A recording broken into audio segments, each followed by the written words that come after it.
سرکار مدینہ علیہ الصلاۃ والتسلیم کی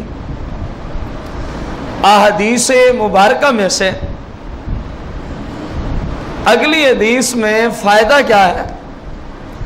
آپ علیہ الصلاۃ والسلام کی اس حدیث سے فائدہ ہے درجات کی بلندی کیسے ممکن ہے، درجات کی بلندی کیسے ممکن ہے۔ رسول کائنات فخر موجودات علیہ الصلاۃ والسلام نے صحابہ کرام کو ارشاد فرمایا، کیا میں تمہیں ایک ایسا عمل نہ بتا دوں، ایک ایسا عمل نہ بتا دوں کہ جس کے سبب اللہ کریم اس عمل کے کرنے والے کے گناہ مٹا دیتا ہے اور جنت میں درجات بلند فرما دیتا ہے۔ صحابہ کرام علیہ رضوان نے عرض کی، یا رسول اللہ کیوں نہیں، ضرور ایسا عمل عطا فرمائیے، ضرور آپ ہمیں ایسا عمل عطا فرمائیے۔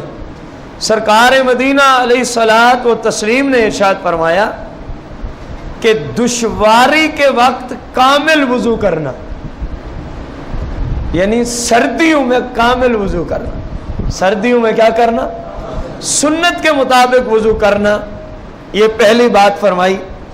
دو فائدوں کے لیے، گناہ مٹ جائیں گے اور جنت میں درجات کیا ہو جائیں گے۔ فرمایا پہلی بات کہ سردیوں میں سنت کے مطابق کیا کرنا؟ وضو کرنا۔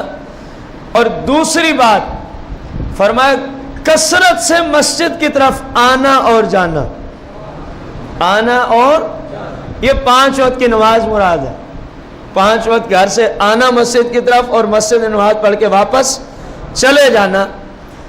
اور تیسری بات سرکار علیہ السلام نے فرمایا ایک نماز جب ادا کر لو تو دوسری کا انتظار کرتے رہنا، دوسری کا کیا کرتے رہنا؟ فرمایا جب تم یہ کام کرو گے صحابہ، اللہ کریم تمہارے گناہوں کو مٹا دے گا اور جنت میں درجات بلند فرما دے گا۔ سبحان اللہ۔